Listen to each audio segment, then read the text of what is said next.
Demos comienzo a la mesa redonda Acceso temprano a nuevos tratamientos en España. Para ello contamos con Isabel Pineros, a mi izquierda, doctora en farmacia por la Universidad Complutense de Madrid y posgrado en evaluación de las tecnologías sanitarias por la Universidad Pompeu Fabra.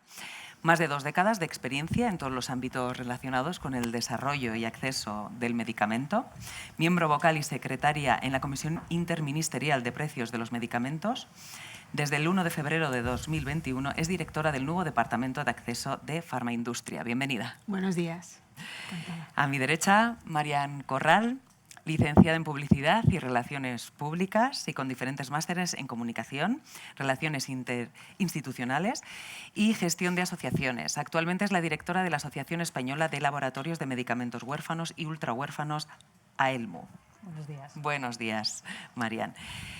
Juan da Silva, le hemos presentado antes, padre de una niña con fibrosis quística de 12 años, presidente también de la Federación Española de Fibrosis Quística y vicepresidente de la Fundación Española de FQ. Y Óscar Asensio, presidente de la Fundación y presidente de la Sociedad Española de FQ. Gracias. Bueno, antes de comenzar con las preguntas, me han comentado que les gustaría recordaros que hay tanto lotería como camisetas. No me preguntéis los precios porque lo mismo os sale más barata la camiseta que la lotería. No me acuerdo bien, pero bueno, que podemos colaborar sin duda para seguir sumando. Bien, Marian, comenzaremos contigo. De hecho, tienes una presentación preparada para ello. Queremos saber cuál es la situación actual en los tratamientos para enfermedades poco frecuentes, sobre todo en el acceso respecto a Europa, y cómo estamos también en España, y si la COVID-19 de alguna manera ha modificado todo esto. Muy bien. Pues muchas gracias, buenos días o buenas tardes ya por las horas en las que estamos. También. En primer lugar, dar las gracias a la Federación. Juan, por supuesto, muchísimas gracias por invitarnos y sobre todo también aprovechar este primer minutillo para dar las gracias por el trabajo que lleváis haciendo durante estos más de 30 años, dar las gracias a la Federación, pero por supuesto dar las gracias a todas las asociaciones que formáis parte de la Federación por estos hitos que habéis conseguido, y yo creo que me voy a atrever incluso a reconocer que vuestra labor es una referencia para muchas asociaciones de pacientes, pero también del movimiento asociativo en general, por todo lo que habéis conseguido. Y os animo a que sigáis haciéndolo desde ese momento del trabajo incesante, continuo y sobre todo trabajando por un objetivo común, que es lo que ha demostrado que es cómo se consiguen las cosas, y por también integrarnos a todas las partes implicadas dentro del tema sanitario. Y ahora sí que quería pasar a presentaros algunos datos de acceso para lo que he traído una presentación. No quiero extenderme mucho porque creo que es muy interesante escuchar a todos los miembros de la mesa, a los que por supuesto también agradezco que estén aquí y que me permitan compartir este momento con vosotros, pero sí que un poco por aterrizar los principales datos que manejamos. Desde la Asociación Española de Laboratorios de Medicamentos Huérfanos, AELMU, recurrentemente actualizamos los datos de acceso para hacer un poco un seguimiento de cómo van evolucionando los principales indicadores y también pues, podamos sacar esas conclusiones y podamos responder a esas preguntas que muchos de vosotros os hacéis de cómo vamos evolucionando respecto a Europa. Actualmente hay más de 2.000 principios activos con designación huérfana. En este informe de AELMU solo reflejamos los datos precisamente de esas denominaciones huérfanas. De esos 2.000 principios activos, actualmente 186 tienen nombre comercial, que son los que veis reflejados en la pantalla, de los cuales ya 137 tienen autorización de comercialización.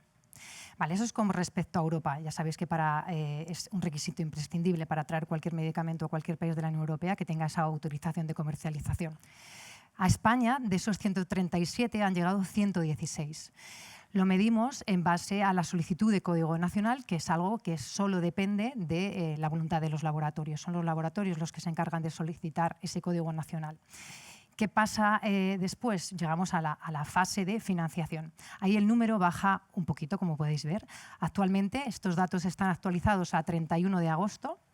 Hay 59 productos financiados o incluidos dentro de la cartera. También rápidamente pasar, como veis, esto al final son los datos de qué ha pasado en este segundo cuatrimestre, pero me quedo, si os parece bien, con los del principio. Y sí que un poco respondiendo también a cómo ha ido evolucionando por COVID o cómo han ido evolucionando estas aprobaciones con lo largo de los años. Yo diría que estamos en una situación bastante estable. en vista de los datos que podéis ver reflejados aquí. Nos estamos moviendo en porcentajes con respecto a autorización de comercialización versus financiación, entre el 44 y 43% en los últimos 4 años.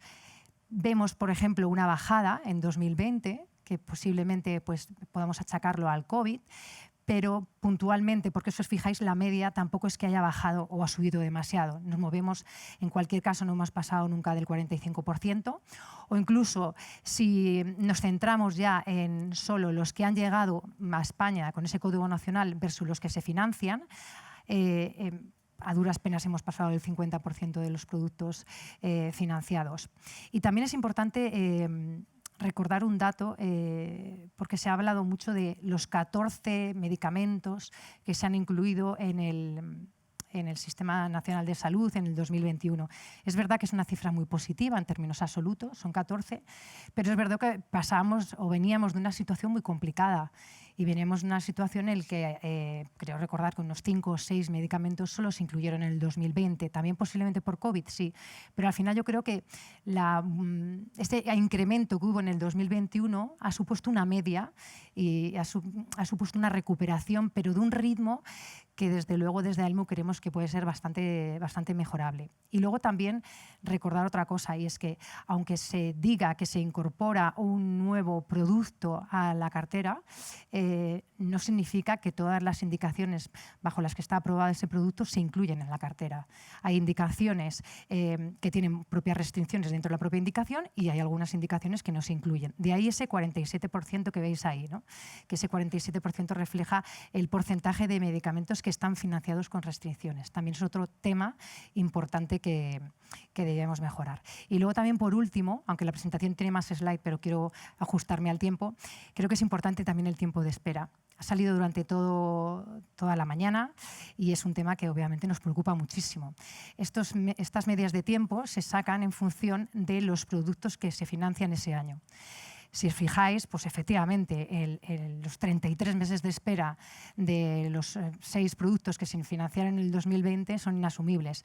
Pero al final, durante el 2021, a pesar de que ha habido 14 o actualmente los 26 meses de espera que hay para los productos que se han incluido durante este año en la cartera, pues nada tienen que ver con los 14 meses que se esperaban en 2019. Indistintamente, desde AELMU me parece que tanto 14 meses como 26, por irnos a los dos extremos del gráfico, me parecen inasumibles y un gran reto, y es un reto que creo que nos tiene que unir a todos porque es algo que tenemos obviamente que reducir. ¿Vale? Si queréis lo dejo aquí, simplemente una pequeña puntualización.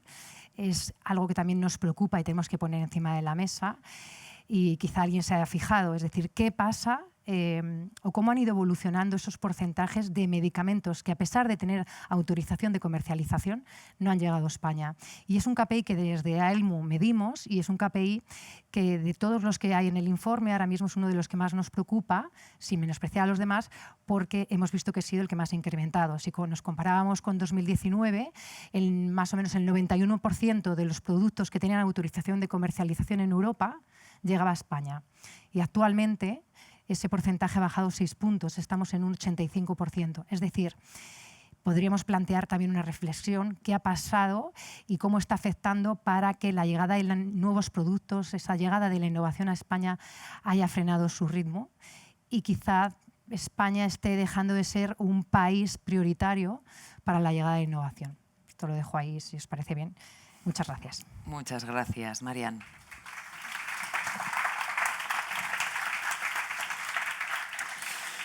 Nos has ubicado en la realidad fantásticamente. Lo has hecho, lo has conseguido. Isabel, cuando un medicamento se aprueba por la EMA, ¿se puede acceder a España en ese mismo momento o cuál es el procedimiento? Bueno, antes quiero agradecer a la Federación haberme invitado. Juan, nos conocemos hace ya mucho tiempo ya. Bastante tiempo. Y la verdad es que si vemos cuánto se ha avanzado desde aquellas primeras veces en las que coincidimos, bueno, pues la verdad es que la situación en relación a la fibrosis quística y los tratamientos sí que ha mejorado. Durante todos estos años han surgido nuevos tratamientos que ya están. Otros, efectivamente, tienen que llegar y otros están esperando. Entonces, hay mucho que trabajar. Es verdad que ahora mismo la investigación no se detiene. Las compañías farmacéuticas siguen investigando a pesar de haber pasado un tiempo de pandemia y tenemos unos datos muy buenos. En el año 2021 tenemos medicamentos que se autorizaron. Todos estos medicamentos se autorizan a nivel europeo y la autorización es la misma para todos los países de la Unión Europea. Tenemos muchos nuevos medicamentos que se están autorizando, con lo cual, bueno, yo creo que se abre un horizonte de optimismo en cuanto al tratamiento de las enfermedades y sobre todo las enfermedades minoritarias. Y luego, en relación a la pregunta que me has hecho, la autorización de comercialización de un medicamento es realizada por la Comisión Europea a través de un procedimiento que es el único para todos los países, de manera que cuando la Comisión Europea determina que un medicamento está autorizado, significa que es un medicamento de calidad, ha demostrado eficacia y ha demostrado seguridad, ¿vale? Entonces, después de ese primer escalón, que es la autorización, sí que pasa una etapa de financiación que ya es una etapa que depende de cada país. Cada país, en función de su Sistema Nacional de Salud y en función de cómo es el reembolso de los medicamentos, establece una legislación. Y en nuestro caso, es la Comisión Interministerial de Precios la que fija el precio de los medicamentos en nuestro país y luego tenemos la Dirección General de Cartera Común del Ministerio de Sanidad, la que, trabajando también dentro de esa comisión, decide la financiación. Es decir, autorización europea y la financiación en España. ¿Pero qué ocurre mientras tanto? Bueno, pues que mientras tanto los medicamentos no se comercializan, no se pueden comercializar. Por eso es tan importante, y los datos que ha comentado Marian, pues hombre, sí son preocupantes, que la financiación no se demore en el tiempo porque todo ese tiempo el medicamento está sin ser comercializado. Y eso ocurre para el medicamento nuevo y también para cada una de las nuevas indicaciones de un medicamento. Es decir, aunque tengamos un medicamento ya comercializado en España, y algunos para la fibrosis ya lo están, si hay una nueva indicación, tiene que pasar primero la autorización a nivel europeo y luego la etapa de financiación. ¿Y por qué? Porque durante la decisión de financiación se realiza una evaluación que es adicional a la que ya se ha realizado en Europa y lo que se hace es una comparativa de qué aporta ese nuevo medicamento con respecto a los otros medicamentos que ya están en ese momento financiados. Y aparte también se tiene en cuenta el coste del medicamento, que a nivel europeo lógicamente no es un criterio para determinar su autorización. Entonces, es en esta etapa en la que creemos que se tiene que trabajar, se tiene que mejorar los procedimientos, porque yo creo que el problema no debe ser que tenemos muchos medicamentos, al contrario. Ahora mismo tenemos un punto de innovación enorme, pero claro, tiene que acompañar los procesos a nivel nacional. Si tenemos muchos nuevos medicamentos y tenemos muchas nuevas indicaciones, hay que trabajar en los procesos y hay que trabajar en los recursos con la administración, yo ahora desde Farmaindustria, con la administración para conseguir que se mejoren lógicamente los tiempos y el resultado y que los medicamentos sigan estando disponibles. Sin duda. De hecho, ahora vamos a extender la pregunta tanto a Juan como a Óscar. Bueno, ¿qué experiencia tiene el colectivo FQ en este acceso a estos nuevos medicamentos? Bueno, pues es una experiencia de frustración muchas veces, ¿no? No entendemos un poco esta dilatación en el tiempo en la financiación de algunos productos. No todos los productos son iguales, ni todas las enfermedades minoritarias son iguales. Tiene que haber, de alguna manera, una discriminación positiva para posibles fármacos para enfermedades minoritarias degenerativas graves que cada día que pasa pueden estar peor, para que tengan un fast track, una vía de acceso rápida para estos pacientes. No es lo mismo estar hablando de Kaftrio que estar hablando de aprobar o financiar una aspirina mejorada. Estamos hablando de cosas diferentes. Y tenemos que mejorar también la doble discriminación que sufren los niños. Los niños son los últimos en los que se investiga. Todas las investigaciones empiezan mayores de 18 años. Después se amplían las edades hasta llegar hasta el máximo posible. Pero para cada paso hay que pasar por otra vez todos los trámites a nivel estatal, con lo cual siempre el que sale peor parado es el niño. Por tanto, también estamos preocupados porque no haya una vía de acceso prioritaria para los niños. No entendemos tampoco que si en la Agencia Europea del Medicamento participa España, cómo después tenemos que hacer el doble trabajo de hacer todos los trámites aquí en España. Y tampoco entendemos que esos trámites tengan que frenar el acceso y la llegada del fármaco al paciente. Hay algunos países que esos trámites los hacen con el medicamento ya en casa del paciente. El precio del fármaco se decide a posteriori, pero si es un fármaco que se cree absolutamente que cambia la vida de unos pacientes, no está escondido en un almacén pendiente de que el gobierno y la farmacéutica se pongan de acuerdo con el precio. No tiene ningún sentido. Yo pienso que tenemos muchos márgenes de mejora. Estamos con la Federación pues, haciendo toda la fuerza que podemos a nivel de los estamentos españoles. Creo que tienen buena voluntad, pero creo que hay que romper cosas que están un poco obsoletas. No sé qué opinas, Juan. Efectivamente, me identifico en tus palabras y lo hemos comentado muchas veces, ¿no? Que lo que es la situación actual, pues a día de hoy, después de mucho esfuerzo, ha sido un cambio importante. Y ahora estamos en el momento, con toda la experiencia que hemos obtenido a lo largo de todos estos años, de poder poner encima de la mesa esa posibilidad de cambio, ¿no? De mejora. Hemos vivido la inexperiencia, porque también hay que decir que una parte del paso, ¿no? Del proceso que hemos vivido ha sido el comprender cómo funciona el sistema, cómo somos capaces de interiorizar conceptos tan técnicos, ¿no? Que a lo mejor pues estamos comentándolos ahora aquí, y ahora a base de los años y de hablar de lo que es una autorización de comercialización o un IPT, pues ya más o menos ya lo vamos reconociendo, pero hace unos años, cuando empezamos a ver la llegada de los moduladores, para nosotros eso, pues nosotros entendíamos que había un tratamiento que llevábamos esperando pues toda la vida. Estábamos esperando que la investigación diera frutos, y que una vez que ha dado frutos, lo tenemos ahí, hay un laboratorio que lo quiere comercializar y no entendemos por qué no está. Hemos tenido una mala experiencia con respecto a los primeros moduladores. En cierta manera también pues con la incertidumbre de algo nuevo, algo que aún no se conocía un poco el impacto que iban a tener en vida real, pero teníamos claro que si había algo tenía que estar.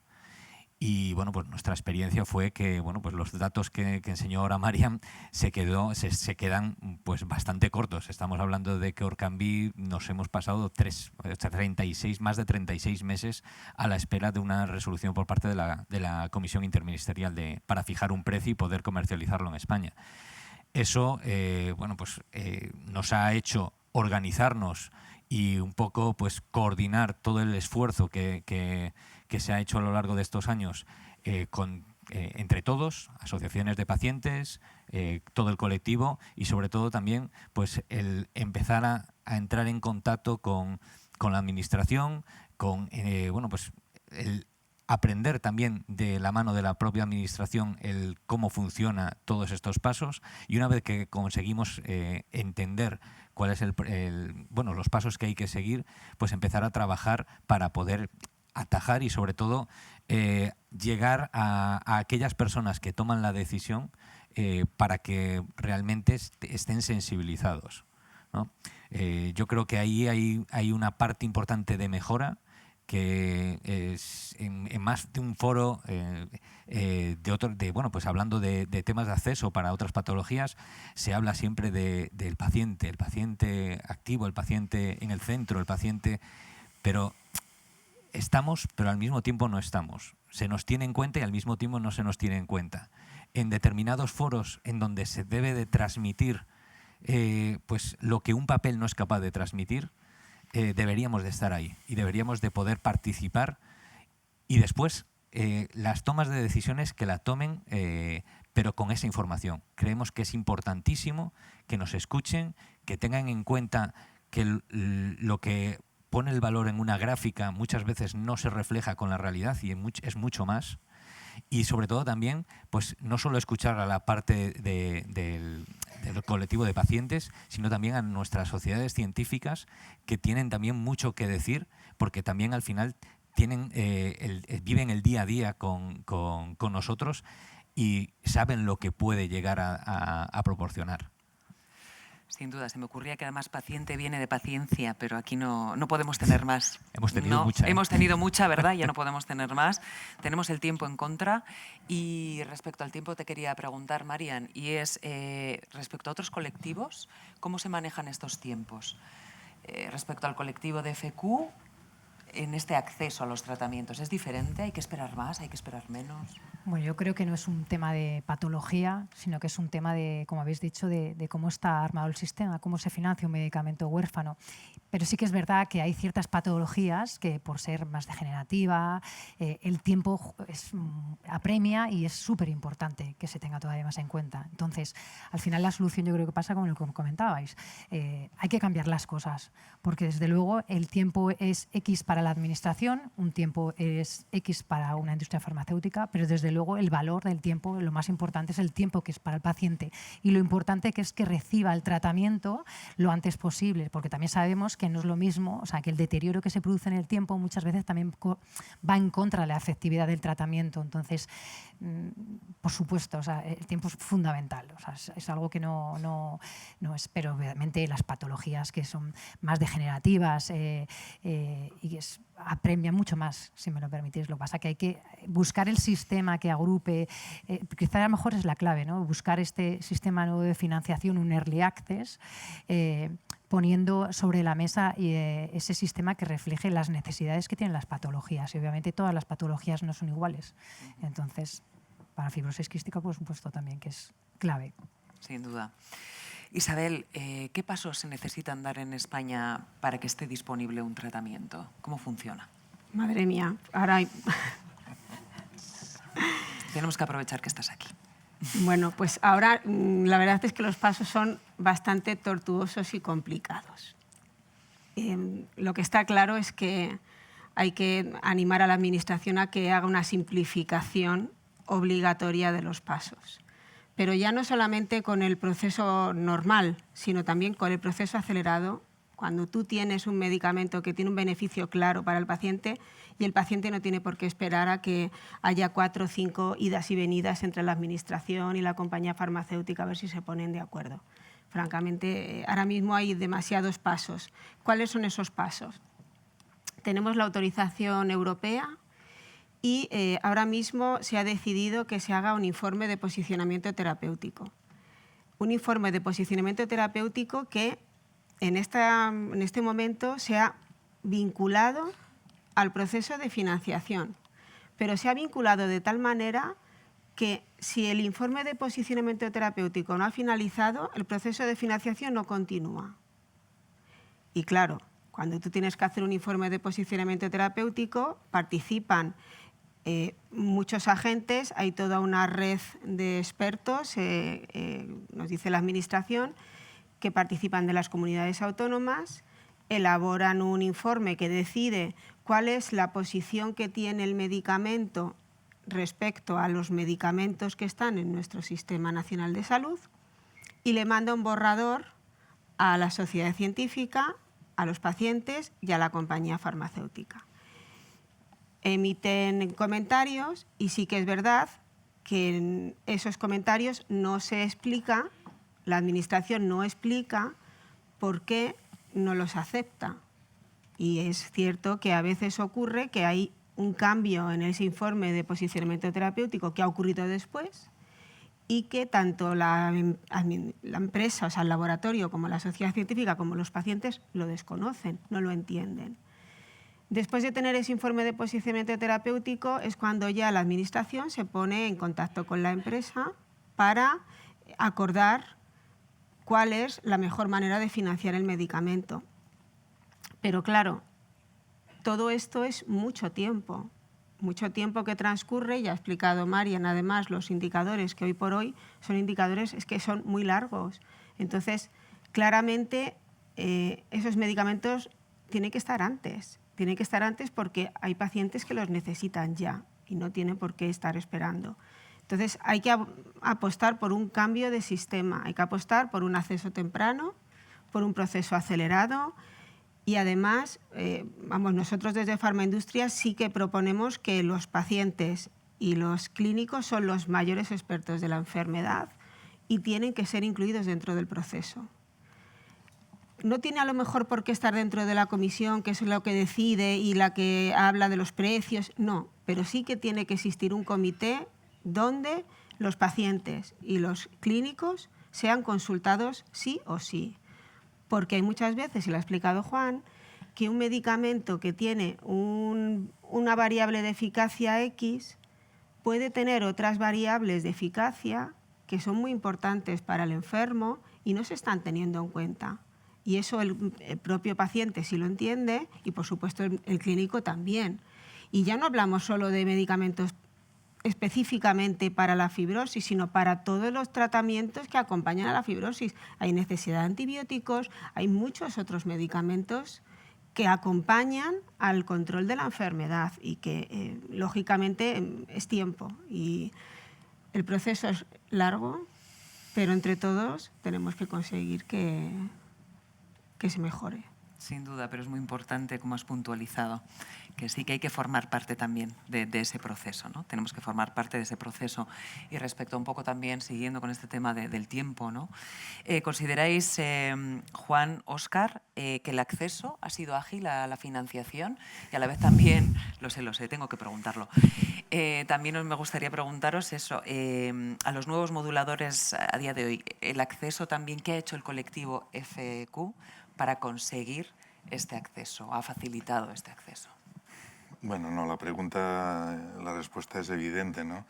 En Estados Unidos la FDA aprobó su Trikafta, que es nuestro Kaftrio, a mediados del año pasado. La Agencia Europea del Medicamento aprobó Kaftrio en enero para los niños de 6 años. Hoy estamos dando como una noticia espectacular que aquí en España lo aprobamos hoy. Probablemente podrán empezar en noviembre o en diciembre, veremos, ¿no? Pero este retraso en el tiempo me parece que es una inequidad muy importante. Y yo creo que aprobaciones de ampliación de edad, cuando el fármaco ya está estudiado y tal, que apruebe la agencia reguladora que pertoque, en este caso la europea, pues tendría que automáticamente llegar a los pacientes de cada país a la edad que pertoque. Ya el fármaco está suficientemente estudiado. Después hay que ver que están cambiando las agencias reguladoras y España también tiene que cambiar paralelamente a ello. La FDA antes era súper restrictiva, ahora es mucho más restrictiva la EMA que no la FDA.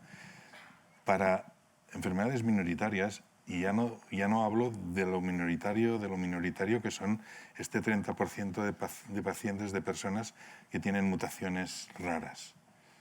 No es posible hacer un ensayo clínico. No podemos esperar a tener un ensayo clínico para darles una solución. Las agencias reguladoras tienen que buscar herramientas, bien sea con pruebas in vivo, con biomarcadores, con extrapolación de datos de adultos, para poder llegar a poder hacer un tratamiento adecuado a estos pacientes. Hay muchas cosas a mejorar. De momento estamos yendo muy lentos. Juan. La verdad es que a nivel de agencias está claro que tenemos el reto de modernización. Está claro que la llegada de todos los avances a nivel genético está siendo de forma exponencial y eso pues también requiere pues que lo que antes funcionaba, lo que antes servía para poder regular el acceso a tratamientos antibióticos, pues por ejemplo, pues a nivel de tratamientos que son de base genética, pues requiere pues, una modernización y una toma de decisiones diferente, ¿no? Óscar lo decía muy claramente, ¿no? Que efectivamente un ensayo clínico con una N de pacientes, con una cantidad de pacientes determinada para poder valorar si un medicamento se puede comercializar o no, es algo que a día de hoy se ha quedado obsoleto, porque tenemos circunstancias en las que hay personas que bueno, pues no van a poder llegar a conseguir juntar en todo el mundo, a lo mejor, en la cantidad de pacientes necesarias para que lo que marca a día de hoy la legislación. Y eso es algo que me consta, porque estamos trabajando también con la Asociación Europea, que desde la EMA se está estudiando y barajando la probabilidad de cambiar esa regulación y poder tener una base regulatoria que permita tomar una decisión en este tipo de situaciones. Y creo que España está teniendo un papel muy importante también dentro de la EMA. Y de hecho, pues quizás la parte más clara de todo esto ha sido pues hace un par de años, ¿no? En la situación en la que el COVID nos paró a todos y ha demostrado pues que el trabajar desde la Comunidad Europea conjuntamente, negociando conjuntamente con los laboratorios, pues también nos pone en una situación muchísimo más ágil, en una posición de fuerza a la hora de negociar, sobre todo en aquellos casos en que, pues por ejemplo, pues en España puede ser una patología minoritaria, pero si lo coges englobado con Europa, pues a lo mejor la característica de negociación va a cambiar porque ya estás en una posición de fuerza con respecto a si lo hicieras tú solo, ¿no? Y esto, pues al final lo que va a ayudar es a que, pues lo hemos visto con las vacunas, daban la noticia de que la EMA aprobaba una vacuna y a los 2 días estaban los vacunódromos vacunando a todo el mundo con una vacuna que en teoría se hacía 2 días que estaba aprobado por la EMA.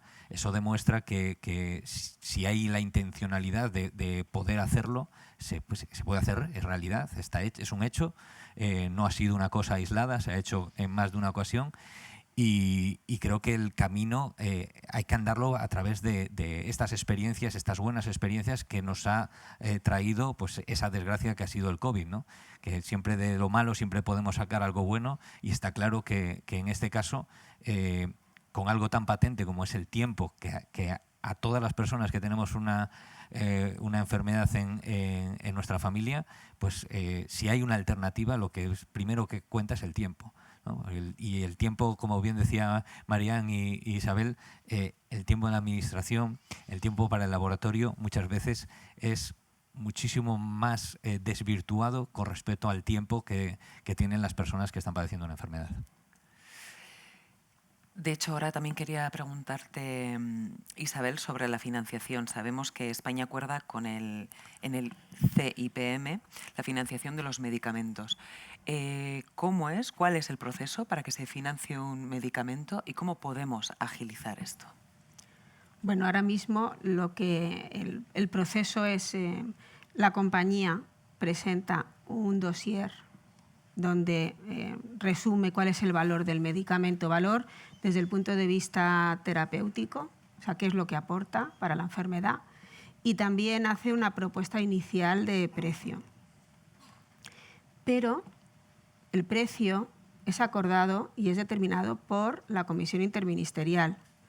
¿Qué es lo que está ocurriendo? Que a lo mejor sí que hace falta establecer unos criterios claros, adelantarse. Es decir, la compañía tiene que poder sentarse con la administración incluso antes de que esté el medicamento, porque eso es tiempo que se está ganando. No esperar a que el medicamento ya esté a la puerta de la administración, no, hay que sentarse antes para el nuevo medicamento o para las nuevas indicaciones. Y tiene que haber una colaboración franca en decir, por parte de la administración, ¿qué le voy a pedir a esta compañía farmacéutica? Y la compañía farmacéutica decir, qué es lo que yo puedo aceptar o no puedo aceptar. Pero tiene que existir un criterio y una metodología clara para evitar idas y venidas. ¿Qué es lo que ocurre normalmente? Cuando el laboratorio presenta el dossier y ocurre la evaluación del informe de posicionamiento y ya por fin se ha terminado el informe de posicionamiento, que no se sabe cuándo se termina, porque no tiene un calendario, que eso es algo que también hay que arreglar. Hay que establecer cronogramas y calendarios para que se sepa cuál es el plazo que tiene la compañía, cuál es el plazo que tiene la administración, pero un plazo certero, que se cumpla. Después de realizar el informe de posicionamiento, existen conversaciones entre la administración y la compañía, pero si no existe un criterio claro, si no se ha establecido de antemano, puede haber idas y venidas múltiples entre la administración y la compañía, porque además ahora mismo estos medicamentos, que la investigación es más cara que un medicamento convencional, porque va dirigido a un colectivo mucho más pequeño, los ensayos clínicos son diferentes. Además del precio, se pueden establecer otro tipo de acuerdos que ya llevan funcionando bastantes años en España, pero que no es lo mismo que ese acuerdo se establezca antes de que esté el medicamento en nuestro país a que se realice una improvisación cuando ya tienes el medicamento encima de la mesa. Entonces, lógicamente, si una compañía farmacéutica sabe que va a tener que proponer a la administración un acuerdo de compartir el riesgo y de pagar en función de un resultado, ¿cuánto ganaríamos en tiempo si esa compañía lo sabe de antemano y lo puede tratar antes? Porque las compañías no son nacionales, son multinacionales. La misma compañía está en todos los países o quiere comercializar en todos los países. ¿Cuánto ganaría una compañía si lo sabe de antemano y no se improvisa? De manera que esa etapa oscura, que es muy desconocida, ¿qué ocurre? ¿Qué está haciendo la administración con el medicamento? ¿Cuándo va la comisión de precios a decidir? ¿Por qué la comisión de precios decide que no se financia? Todo eso tendría que estar mucho más claro. Tendría que existir una metodología clara y que la administración comparta con la compañía qué es lo que le está pidiendo al medicamento, para evitar, meses. Es que parece que dices, una comisión interministerial negativo, va a otra. Sí, pero es que son meses. Y mientras tanto, que es lo peor, hay una opción de acceder al medicamento que está pensada para un acceso excepcional. No está pensado para un acceso normal, que es el acceso a través de una plataforma que se llama de situaciones especiales. De manera que es el médico el que con un informe pide el medicamento a la Agencia Española del Medicamento para un paciente concreto. ¿Qué está ocurriendo? Que si el proceso ordinario de financiación tarda mucho en decidirse, un paciente en Álava, un paciente en Canarias, un paciente en Madrid, otro paciente en Extremadura, con diferencias. Es decir, en Extremadura se lo dan, pero no se lo dan al paciente gallego, no se lo dan, o se lo dan al paciente canario, y ahí es donde surge la inequidad. ¿Por qué? Pues porque se está utilizando un mecanismo que está preparado para situaciones excepcionales, no para meses de tratamiento y a lo mejor un centenar de pacientes. Si el proceso ordinario funciona, no existe inequidad porque el paciente no tiene que esperar. No sé si lo he explicado. Muy bien, fantásticamente. Complicado. No, de verdad, no. Está siendo tremendamente pedagógico porque no solo es saber de lo que una es experta, sino ser capaz también de transmitirlo. Yo creo que aquí, tanto la audiencia online como la presente, estamos todos satisfechos con las respuestas que estáis dando. Además, esos criterios también para depurar responsabilidades, se me ocurre, ¿no? En un momento dado también que bien nos viene tener claro qué es lo que hay que hacer para luego poder decir, aquí no se ha hecho lo que se debiera. Vamos a abrir el turno de preguntas también. Os recordamos que tenéis unas papeletas donde poder escribir vuestras preguntas. Tenemos algunas ya. Gracias, porque está siendo un congreso tremendamente participativo y esto hace que todavía se enriquezca más. Bien, vamos a ver. A Marian o Isabel. En Francia tienen instaurado un sistema en el que a partir de la aprobación de la EMA los pacientes ya tienen acceso a los nuevos medicamentos. Las conversaciones entre Ministerio y farmacéutica son independientes y no implican a los pacientes. ¿Se ha planteado en España en algún momento instaurar un sistema igual al francés? Bueno, pues a ver, nosotros en las diferentes conversaciones que hemos tenido con la Administración se lo hemos trasladado. Hemos trasladado que lo que hay que ver también es un poco lo que se está haciendo fuera de España para intentar coger aquello que puede ayudar a mejorar nuestro sistema e intentar resolver un problema en el que al final pues los pacientes estamos un poco teniendo que estar de vigías y siempre llamando a la puerta para que se acuerden de que está eso encima de la mesa e intentar pues que se vaya moviendo, ¿no? Que la Administración, ese tiempo tan lento, ralentizado que tiene la Administración, pues se vaya agilizando, ¿no?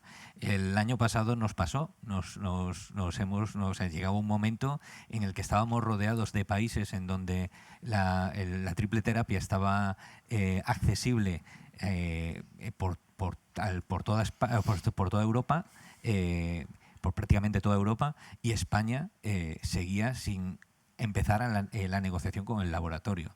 Y ahí pues hemos tenido que coger y bueno, pues dar un toque en la puerta diciendo esto está pasando, esto no puede seguir así, nosotros tenemos que continuar avanzando y que entendemos que el COVID pudiese haber influido en esa toma de decisiones o esa ralentización, pero el COVID también estaba en Portugal, estaba en Francia, estaba en Italia, estaba en Grecia y se ha hecho el trabajo.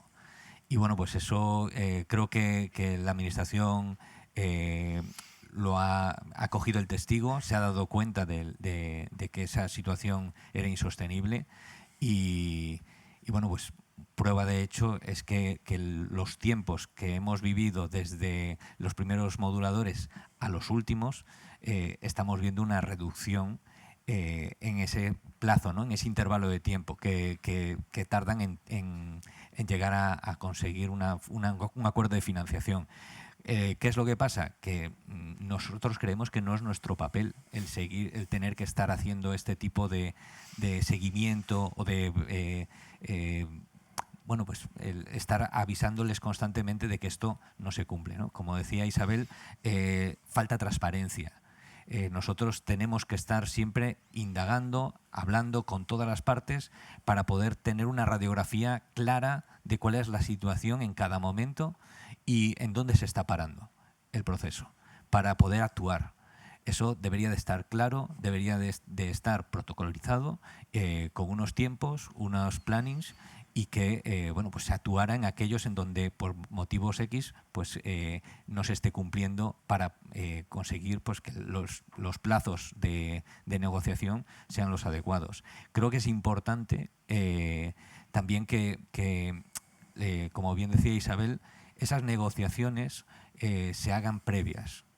Tenemos muestras de casos importantes de éxito, en este caso también en fibrosis quística, que ha hecho Inglaterra. Inglaterra en su momento negoció con el laboratorio no solo la indicación de adultos, sino que se encargó ya de hacer una negociación pues de todas las presentaciones que había disponibles pediátricas, para cuando llegara el momento poder tener ya ese trabajo hecho, ¿no? A ver, fue circunstancial porque también estaban en medio del Brexit y le interesaba también a ellos pues no verse en la obligación mientras que se reorganizaban como fuera de Europa, ¿no? Pero realmente es algo que hay que ver, hay que verle la potencialidad y si es bueno, pues intentar traerlo para España y aplicarlo. Sí, efectivamente, porque un estado de bienestar se sobreentiende, ¿no?, que debe velar por nosotros y nosotras. Además, a esto se le añade no solo el no acceso a los medicamentos, sino además toda esta integridad emocional, psicológica, no solo física, que también se ve agredida, ¿no?, por estos tiempos que son imposibles. ¿Me permites que añada?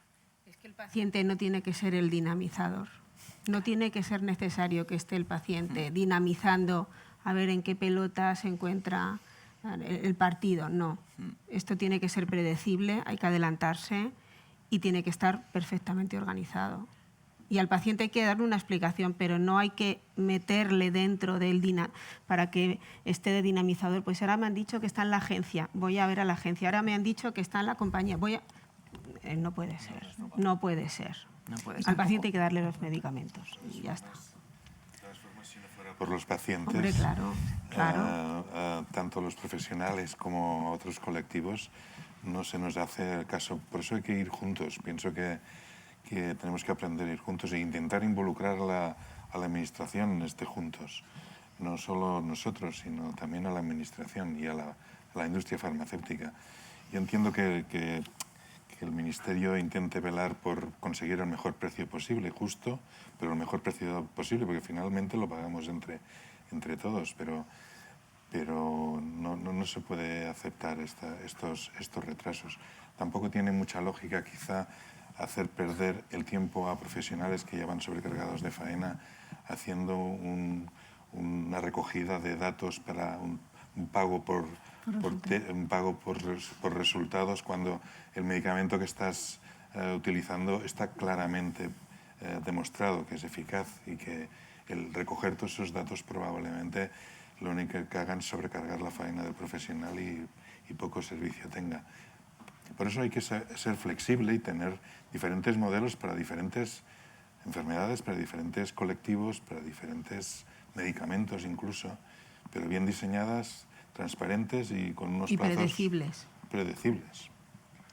Y también, si me lo permitís, por el comentario de la pregunta, de poner de ejemplo otros países, yo creo que durante unos años hemos caído en cierta complacencia, excusándonos en que cada sistema de salud era completamente diferente, que la autorización de comercialización no incluía el precio, que Europa muy bien que autorizaba la comercialización de ciertos productos, pero luego individualmente cada país tiene que negociar la financiación. Entonces yo a veces sí que, y es una opinión personal, creo que hemos pecado de decir que cada país es diferente y con eso nos excusamos un poco. Y yo creo que la pregunta, pues no sé si ahora mismo es el mejor modelo, el francés, no sé si es el de Inglaterra, obviamente muchas veces siempre sale de ejemplo el de Alemania por rapidez.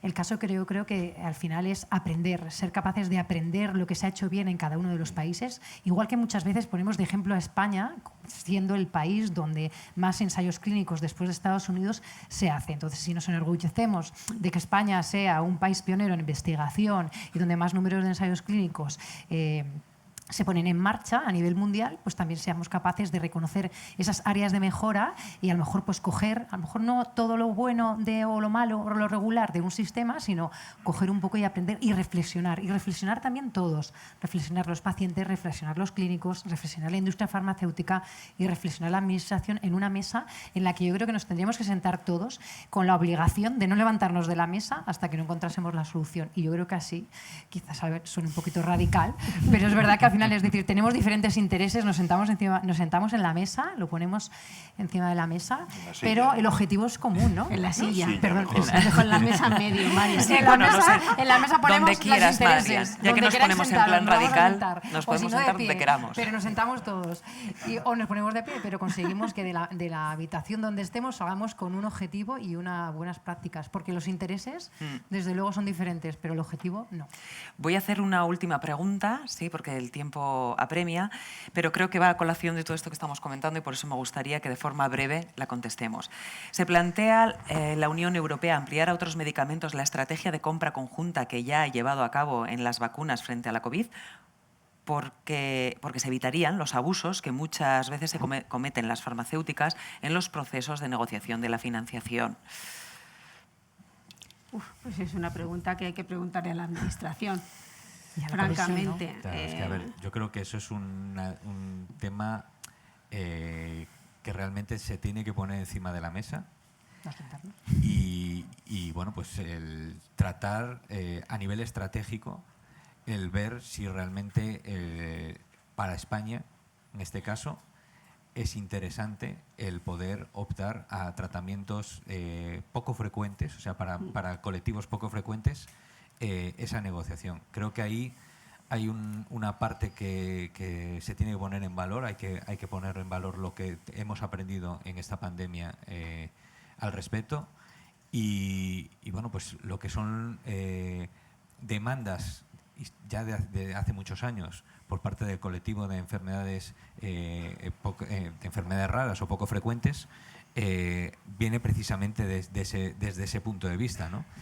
Siempre hablamos de que los laboratorios presentan unas expectativas económicas que son inasumibles en muchos casos a países, que lo decía Marian también, que hay momentos en los que el propio laboratorio no ve interesante un país determinado el comercializar en ese país porque pues el impacto no es prioritario, porque el número de pacientes al que va a beneficiar pues es mayor en otro sitio, y ese tipo de cosas creo que hay que ponerlas encima de la mesa e intentar precisamente canalizar en esas situaciones y buscar alianzas con otros países que a lo mejor se encuentren en circunstancias similares, para que, bueno, pues un país que tiene poca frecuencia con otro país y con otro país, pues al final tenemos una posición un poquito más de fuerza y poder hacer esa compra. Lo hemos visto en la pandemia, que ha habido países que han ido por libre, y la solución al final, y donde mejor resultado se ha visto patente, ha sido en aquellos países en donde se han puesto de acuerdo y que han ido todos conjuntamente a negociar con ese laboratorio para llegar a un acuerdo. Al final los individualismos, lo hemos visto a lo largo de esta mañana, ¿no? Los individualismos no valen absolutamente para nada. Creemos que el trabajar en colectivo, trabajar conjuntamente, nos hace más fuertes a todos, en este caso a las administraciones, y creo que deberían de barajar el poder hacer alianzas con otros países y poder llegar a conseguir pues esas negociaciones colectivas que agilizarían muchísimo más el acceso a tratamientos pues innovadores, sobre todo, pero sobre todo dirigidos a colectivos que están deseando poder tener disponibilidad de este tipo de tratamientos. Sí, que la globalización también sirva para que seamos más resilientes, ¿no? Porque el colectivo ya lo es, necesitamos que el sistema también lo sea. Siempre me gusta terminar con algo así. Muchísimas gracias. Voy a pedir, antes de nada, un gran aplauso para los cuatro.